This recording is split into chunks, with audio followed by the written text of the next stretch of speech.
The HOA Karen called my son a burden because of his wheelchair. When my brave daughter stood up to her at the playground, Karen pulled out a gun and shot her. Big mistake. Karen didn't know I'm a federal agent, and I'm about to destroy her completely. Before you watch full story, comment below from which country are you watching. Don't forget to subscribe for more amazing stories. The autumn sun cast long shadows across Meadowbrook Community's playground that Tuesday afternoon. I watched from my car as my 7-year-old daughter Emma pushed her 9-year-old brother Marcus on the swing. His laughter rang out pure and innocent, the kind of sound that makes a father's heart swell with love and gratitude. Marcus had cerebral palsy, and moments like these, where he could just be a kid enjoying a simple pleasure, were precious beyond measure. Emma's small hands gripped the swing chains as she pushed with all her might, her blonde pigtails bouncing with each effort. "Higher, Marcus. Higher," she giggled, her voice full of that beautiful childhood joy that knows no boundaries or limitations. I smiled, checking my watch.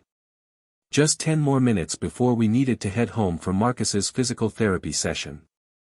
My phone buzzed with work emails, but I ignored them.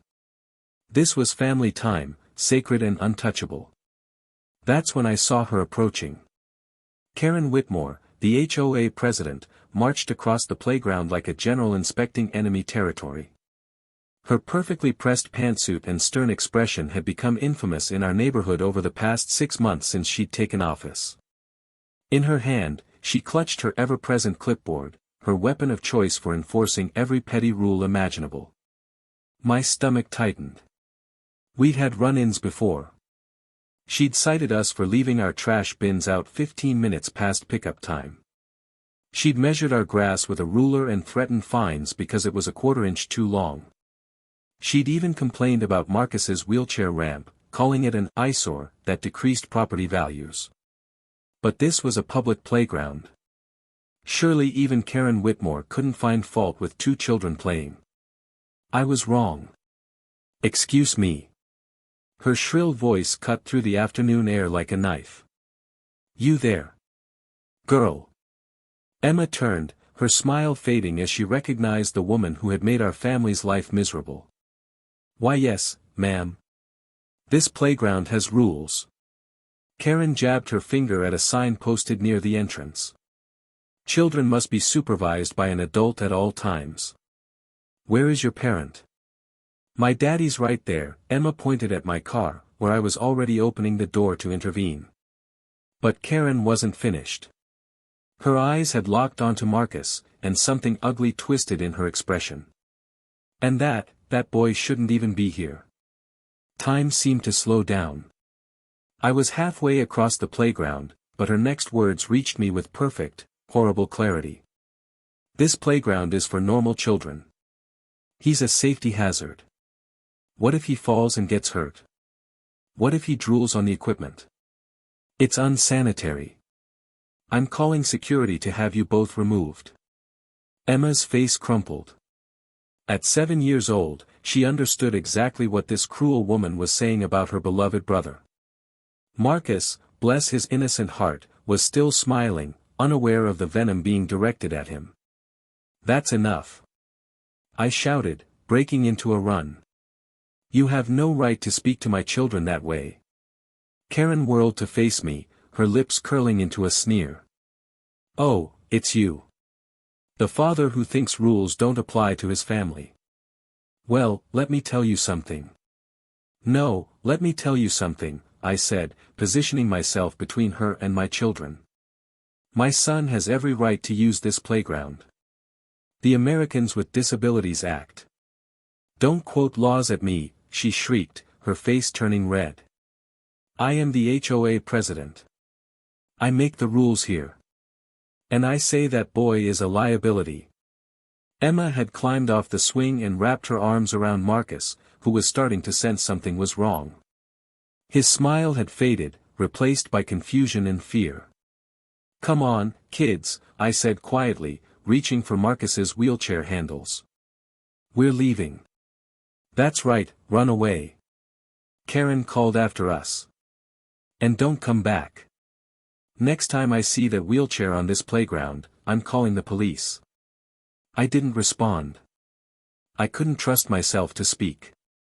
As a federal agent with 15 years of experience, I'd dealt with drug cartels, human traffickers, and violent criminals. But I'd never felt rage like this, not when the victim was my own disabled son. Emma held Marcus's hand as we walked to the car, tears streaming down her cheeks. "Daddy, why was that lady so mean? Marcus didn't do anything wrong." "I know, sweetheart. Some people have darkness in their hearts. But we're not going to let her steal our joy, okay?" But as I helped Marcus into the car and secured his wheelchair, I saw my daughter's face. The innocence in her eyes had been damaged. She looked at her brother differently now, not with pure love but with the awareness that the world saw him as different, as less than. That's when something inside me broke. Over the next 2 weeks, Karen Whitmore's harassment intensified. She sent certified letters threatening legal action if we didn't remove Marcus's wheelchair ramp. She filed complaints with the city claiming we were operating an unlicensed medical facility because Marcus had occasional nursing visits. She even tried to get our homeowner's insurance cancelled, claiming Marcus's disability made our property high risk. My wife Sarah and I consulted lawyers, but they all said the same thing: fighting an HOA was expensive and time-consuming, and there was no guarantee we'd win. Meanwhile, Karen had the HOA's legal fund backing her crusade. The stress was destroying our family. Sarah cried herself to sleep most nights. Marcus grew withdrawn, refusing to go outside even in our own backyard. And Emma, my bright, joyful little girl, became quiet and anxious. But the worst was yet to come. It was a Saturday morning, 3 weeks after the initial playground incident. Sarah had taken Marcus to his doctor's appointment. I was at the office catching up on paperwork from my latest case. Emma was with her best friend Sophie at the playground, supervised by Sophie's mother, Linda. My phone rang. Linda's number. I answered with a smile, expecting to hear about the girls having fun. Instead, I heard screaming. "Daniel! Oh my God, Daniel, you need to get here now. She shot her. Karen shot Emma. There's blood everywhere. I've called 911 but..." The phone slipped from my hand. The world tilted. Shot. Emma. Blood. I don't remember the drive to the playground. One moment I was in my office, the next I was screeching into the parking lot, my car barely in park before I was running, my heart exploding in my chest. The scene was chaos. Children were crying, parents were shouting, and in the center of it all, I saw my daughter.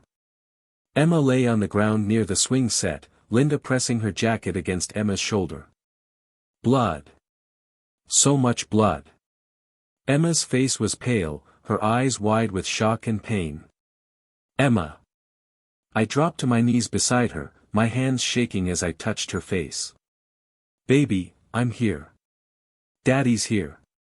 "It hurts," she whimpered, tears streaming down her cheeks. "Daddy, why did she shoot me? I was just playing." "Where is she?" I growled, my eyes scanning the area. "Where is Karen?" "She ran," Linda sobbed. "Daniel, I'm so sorry." Emma and Sophie were on the swings, and Karen showed up with a gun. She was screaming about trespassers and rule breakers. I tried to get the girls to come to me, but Emma stood up to her. She told Karen that her brother had a right to play here too, that Karen was a mean bully. And Karen she just raised the gun and fired. The sound of sirens filled the air. Paramedics rushed over, gently moving me aside as they worked on my daughter.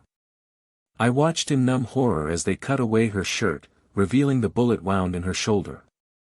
"Through and through," one paramedic said. "Lucky. Lucky that the bullet hadn't hit an artery or bone. Lucky." My 7-year-old daughter had been shot, and they were calling her lucky. "Sir, are you the father?"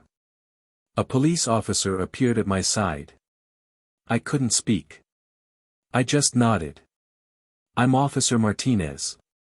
I need to ask you some questions about. Not now, I managed to choke out. I'm going with my daughter. Sir, we need to know everything you know about Karen Whitmore. Multiple witnesses say she's the shooter. Do you have any idea where she might have gone? The paramedics were loading Emma onto a stretcher. She was crying, calling for me and her mother. I'm coming, baby. I called to her, then turned to the officer. My training kicked in, overriding the panic and rage. Her name is Karen Whitmore, 52 years old, lives at 847 Maple Drive in this community. She's the HOA president. She drives a silver Mercedes, license plate. I rattled off the number from memory. She has a history of harassment against my family. I can provide documentation. What kind of harassment? My son is disabled. She didn't want him using the playground. This started 3 weeks ago when she verbally assaulted my children here. She's been escalating ever since. The officer's expression hardened. Sir, what do you do for a living? I'm a federal agent. ATF. I pulled out my badge with shaking hands. But right now, I'm just a father whose daughter has been shot. I need to be with her. Go, Officer Martinez said. We'll find Karen Whitmore. I promise you that. The emergency room became my hell for the next 6 hours. Sarah arrived 30 minutes after the ambulance, having raced from Marcus's appointment. Her screams when she saw Emma still echo in my nightmares. Marcus was with Sarah's sister now, shielded from the horror that had befallen our family. I was grateful for that small mercy. He didn't need to see his sister like this, didn't need to carry the guilt that would inevitably come when he learned Emma had been shot because she defended him. Emma was in surgery. The bullet had damaged muscle and tissue but had miraculously avoided major blood vessels and bone. She would recover physically, the doctors assured us. But the psychological trauma would take much longer to heal. I sat in the waiting room, Sarah's head on my shoulder, both of us hollow and shattered. My phone buzzed constantly. My supervisor, my colleagues, friends and neighbors who had heard the news. I ignored them all except for one call. Daniel, it's Martinez. We found her. I straightened. Where? She barricaded herself in her house. SWAT is on scene. She's refusing to surrender. She's on the phone with 911, claiming self-defense, saying your daughter threatened her. My vision went red. My daughter is 7 years old. I know, sir. Everyone knows that's insane. But she's telling dispatch that Emma was aggressive, that she feared for her life. She's also claiming she has the right to defend the neighborhood from undesirables. That's code for my son, I said bitterly. She means disabled people. We know. Look, I'm not supposed to be telling you this, but thought you should know. We executed a search warrant on her home records. We found documents. Daniel, this woman has been planning something for weeks. She has a manifesto about keeping the neighborhood pure and safe from defectives. Her words, not mine. She has newspaper clippings about your son, photos of your family. This wasn't a spontaneous act. She's been obsessing over this. My blood ran cold. You're telling me this was premeditated? She planned to shoot my child. It looks that way. The gun is registered to her. She has a concealed carry permit. And here's the thing that's really going to make your blood boil, she filed a police report 2 days ago claiming your family had been threatening her. What? It's complete fabrication, but she created a paper trail.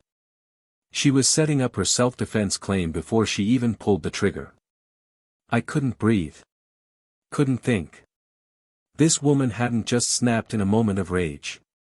She had coldly, calculatedly planned to hurt my family. And she'd targeted a 7-year-old child whose only crime was loving her disabled brother. Martinez, I said, my voice deadly calm. I need you to promise me something. Daniel, as a fellow officer, I'm going to stop you right there. Don't say what you're about to say. You're a federal agent. You have a family who needs you. Don't throw your life away on revenge. I want justice. Legal justice. Can you promise me that? There was a pause. I can promise you that every law enforcement officer in this city is personally invested in making sure Karen Whitmore never sees the light of day as a free woman. We take care of our own, and you're one of us. Your little girl is one of us now too. Tears burned my eyes. Thank you. They're bringing her in now. She surrendered. She'll be processed and arraigned tomorrow. Attempted murder charges, hate crime enhancements, assault with a deadly weapon.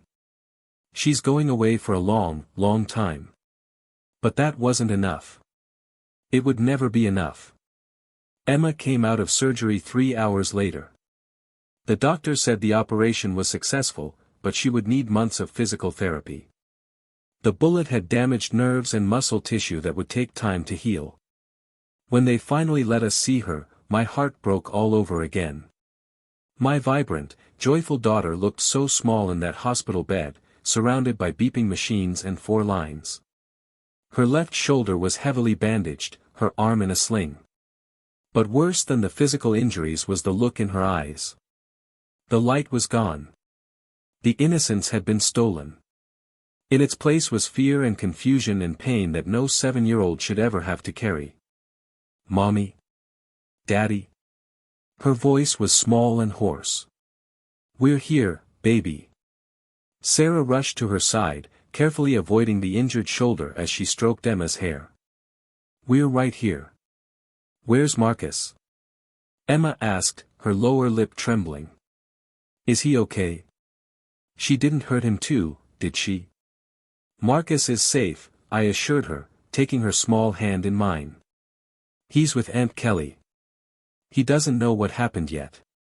Emma's face crumpled, and tears began to flow. Not the tears of physical pain, but something deeper, more devastating. It's my fault, she sobbed. I made her mad. I talked back to her. I told her Marcus had a right to play on the playground too. If I had just been quiet, if I had just let her say those mean things, she wouldn't have shot me. No. I leaned close, making sure she could see my eyes, see the fierce love and protection there. Emma, listen to me very carefully. None of this is your fault. Do you hear me? Not one single bit. You were brave and kind and you stood up for your brother. You did nothing wrong. But she shot me because I defended Marcus, Emma cried harder. What if Marcus thinks it's his fault? What if he thinks he's bad because of his wheelchair? Sarah and I exchanged devastated looks. Even while wounded and traumatized, our 7-year-old was worried about her brother's feelings. Marcus will never think that, Sarah said firmly, her own tears falling freely now. Because we're going to tell him the truth. That a very sick, very mean woman did something terrible. But that has nothing to do with him or his wheelchair. That woman's heart was full of hate, and that's her fault, not Marcus's. Will she come back? Emma whispered, the question revealing her deepest fear. Will she try to hurt us again? Never, I promised, my voice rough with emotion. She's in jail, and she's never getting out. I will make sure of that. Over the next few days, as Emma recovered in the hospital, I watched my daughter struggle with nightmares and panic attacks. She flinched at loud noises. She cried when nurses in dark clothing entered her room. Karen had been wearing a dark pantsuit when she fired the gun. Child psychologists came to evaluate her. PTSD, they said. Trauma that would require years of therapy. My little girl who had loved playgrounds and swings would now forever associate them with violence and pain. And when we finally brought Marcus to visit, my heart shattered all over again. Marcus took one look at his sister in that hospital bed and began to cry. Deep, wrenching sobs that shook his small frame. I'm sorry, Emma. I'm so sorry. You got hurt because of me. No, Marcus, Emma said, reaching out her good arm to him. You didn't hurt me. That mean lady hurt me. But I would do it again. I would always stand up for you because you're my brother and I love you. They held each other, two children trying to process evil and hatred they were far too young to understand. And I stood there, watching them, feeling like I had failed as a father. I was supposed to protect them. I was supposed to keep them safe. And I hadn't. But I could still get justice. I could still make sure Karen Whitmore paid for every tear, every nightmare, every moment of innocence she'd stolen from my children.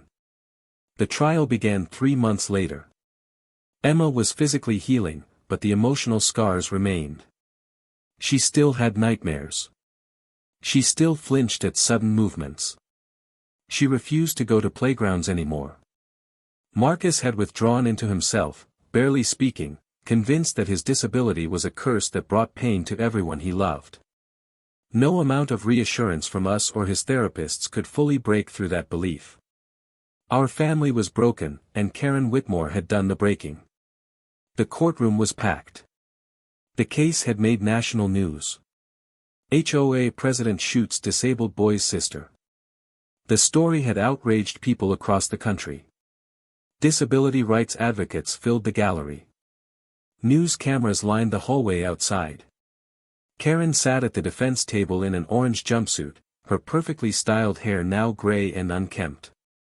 Her lawyer, a slick defense attorney named Robert Chen, had constructed a narrative of a frightened woman acting in self-defense against aggressive trespassers. It was disgusting. It was insulting. And I was determined to watch it fail.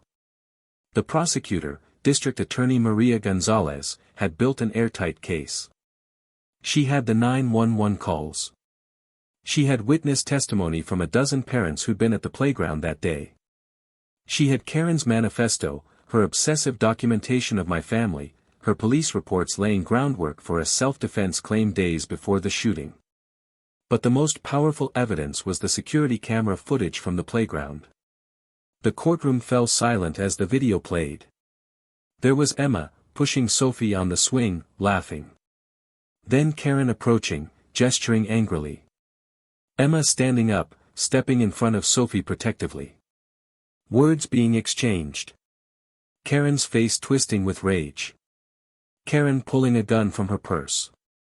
Emma's eyes going wide. Emma trying to run. The flash of the gun firing. Emma falling. Karen standing over her, gun still raised, before other parents rushed in. I watched the jury's faces. Horror. Disgust. Anger. Several jurors were crying. Then came the testimonies. Linda, Sophie's mother, described in vivid detail how Karen had been shouting about defectives and keeping the neighborhood clean before shooting Emma. Other parents confirmed Karen's history of harassing my family. Marcus's pediatric neurologist testified about cerebral palsy, carefully explaining that it affected motor control but not intelligence or worth. That children with CP had every right to use public playgrounds. That discrimination against disabled children caused severe psychological harm.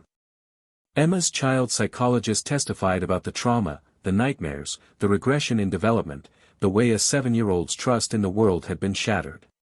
And then it was Emma's turn. My baby girl walked to the witness stand with Sarah supporting her. She wore a purple dress, her favorite color. Her left arm was still weak, still in physical therapy. She looked so small in that big chair. D.A. Gonzalez approached gently.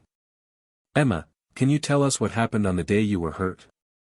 Emma's voice was quiet but clear. I was playing with Sophie. We were on the swings.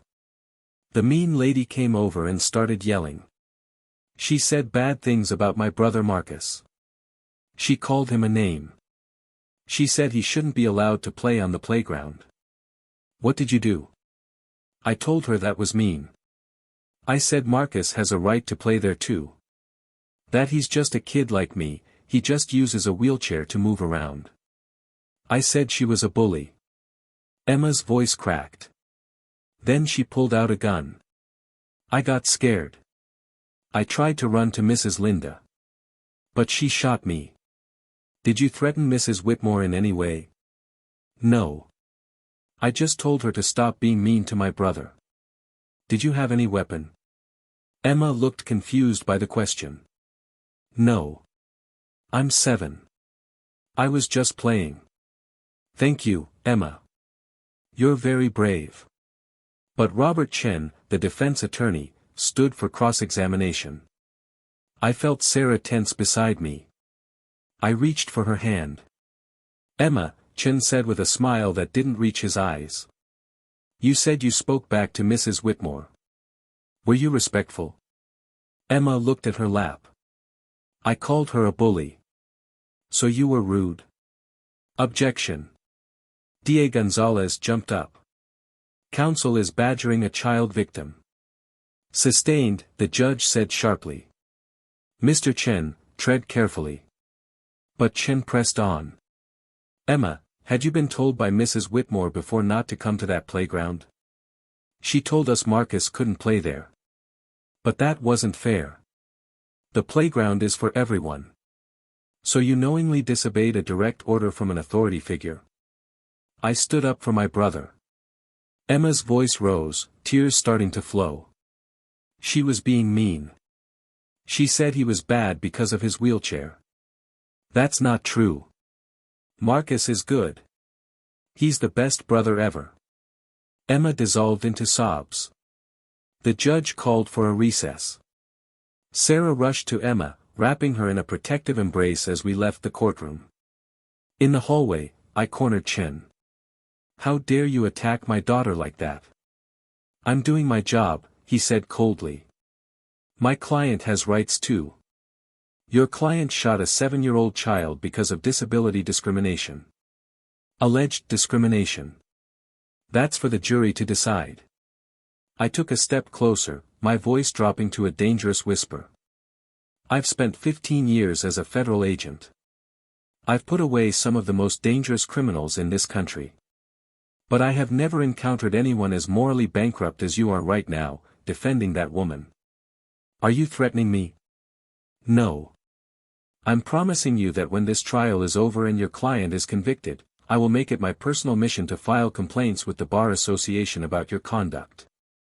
Traumatizing a child victim on the stand crosses every ethical line in existence. Chen's face paled slightly, but he said nothing as he walked away. The jury deliberated for 4 hours. Each minute felt like an eternity. When they returned, I studied their faces. Grim. Resolved. Not a single juror would look at Karen Whitmore. Has the jury reached a verdict? The judge asked. We have, Your Honor. On the charge of attempted murder in the first degree, how do you find the defendant? Guilty. On the charge of assault with a deadly weapon on a minor, how do you find? Guilty. On the charge of hate crime enhancements based on disability discrimination, how do you find? Guilty. The word echoed through the courtroom. Guilty. Guilty. Guilty. Karen Whitmore showed no emotion as the verdicts were read. She sat perfectly still, her face a mask. But when the judge announced the sentencing date and remanded her back to custody without bail, something finally cracked in her composure. This isn't fair, she shouted as bailiffs approached. I was protecting the neighborhood. That child was disrespectful. Her brother is a burden on society. I did what needed to be done. The courtroom erupted. The judge's gavel banged repeatedly as Karen was dragged out, still screaming about property values and undesirables and purity. Emma buried her face in Sarah's shoulder. Marcus, who we'd kept home from the trial but was watching the news coverage later, heard those words. Burden on society. I watched my son's face crumple, watched him internalize that poison. The sentencing came 2 weeks later. The judge, a stern woman named Patricia Hernandez, had clearly been affected by the case. Mrs. Whitmore, Judge Hernandez said, in my 30 years on the bench, I have seen many defendants. Some commit crimes out of desperation. Some act in moments of passion. Some are driven by addiction or mental illness. But what you did was calculated, cold-blooded hatred. You targeted a child, not just any child, but a child whose only crime was defending her disabled brother. You then shot that child and showed not one shred of remorse. Karen stared straight ahead, silent. The law provides guidelines for sentencing, but it also allows judicial discretion for particularly egregious cases. This is such a case. For attempted murder in the first degree with hate crime enhancements, I sentence you to 45 years in state prison. For assault with a deadly weapon on a minor, an additional 15 years, to run consecutively. You will serve a minimum of 50 years before being eligible for parole. Given your age, Mrs. Whitmore, this is effectively a life sentence. 60 years. Karen Whitmore was 52. She would die in prison. The courtroom was silent. Then someone in the gallery began to applaud. Others joined. Soon the entire courtroom was clapping, even as Judge Hernandez banged her gavel for order. I didn't clap. I just held my wife and watched as Karen Whitmore was led away in chains, her life effectively over. But I felt no satisfaction. No triumph. Because the truth was, no sentence could undo what had been done to my children. 2 years have passed since that terrible day on the playground.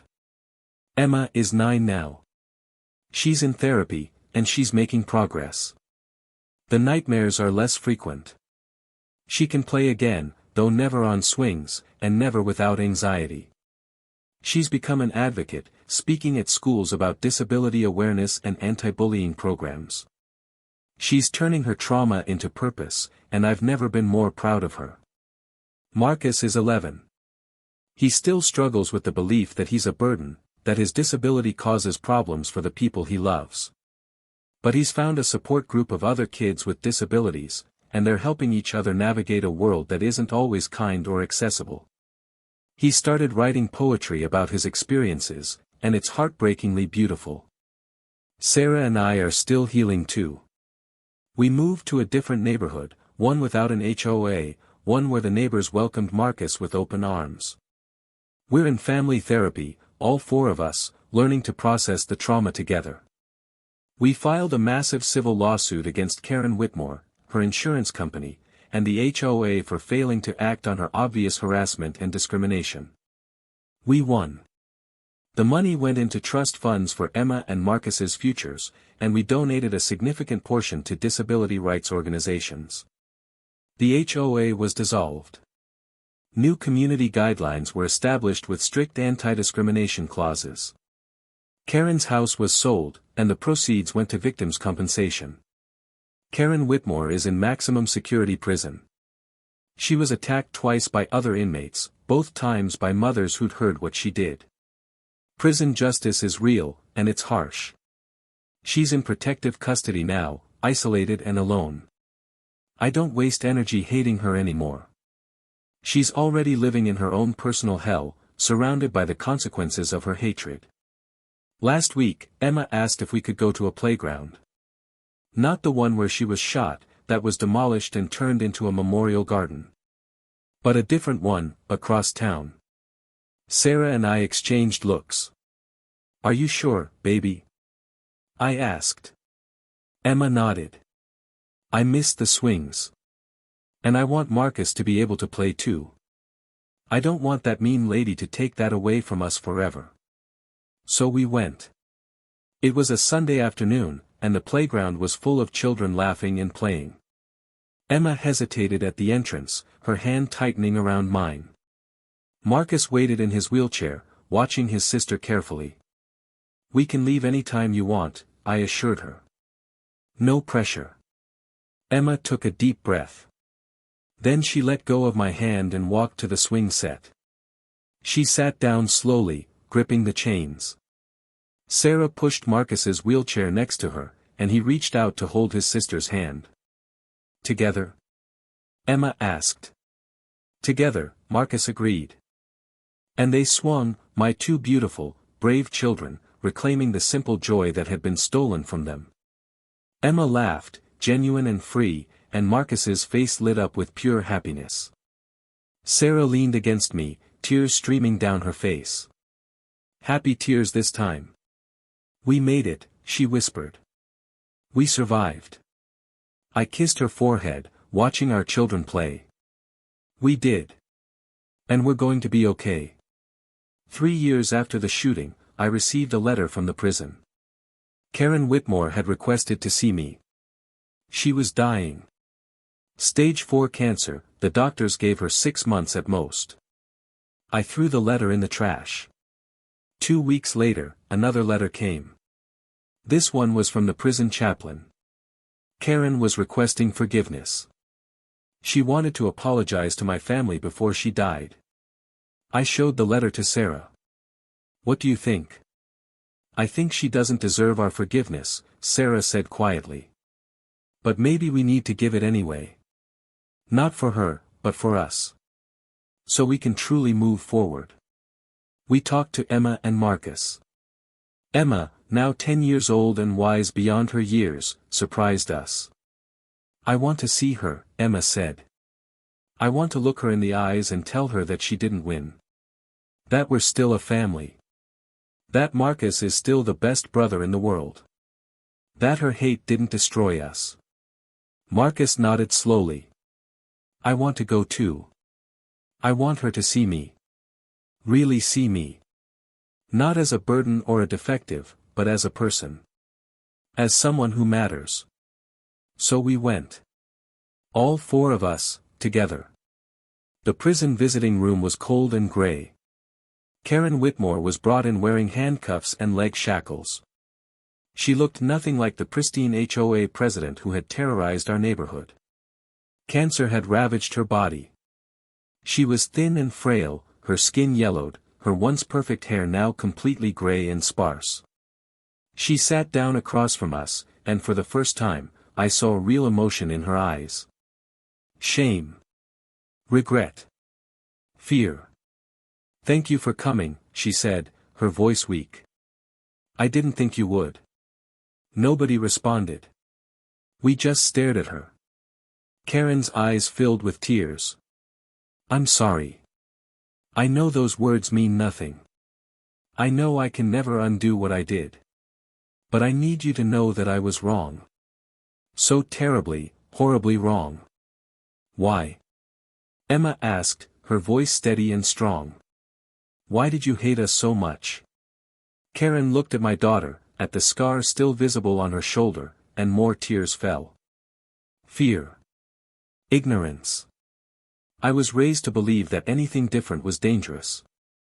That perfection was the only acceptable standard. When I saw your brother, saw his wheelchair, it challenged everything I'd been taught. Instead of questioning my beliefs, I lashed out. I tried to eliminate what frightened me. She turned to Marcus. You didn't deserve any of it. You were just a child trying to play. You have every right to exist in this world, to take up space, to be seen and celebrated. I'm so sorry for making you feel otherwise. Marcus said nothing, but I saw him sit up a little straighter in his wheelchair. I shot your sister because she defended you, Karen continued, looking at Emma now. She showed more courage at 7 years old than I've shown in my entire life. She stood up for what was right when I embodied everything wrong. Emma, I stole your innocence. I gave you nightmares. I hurt you in ways that will last forever.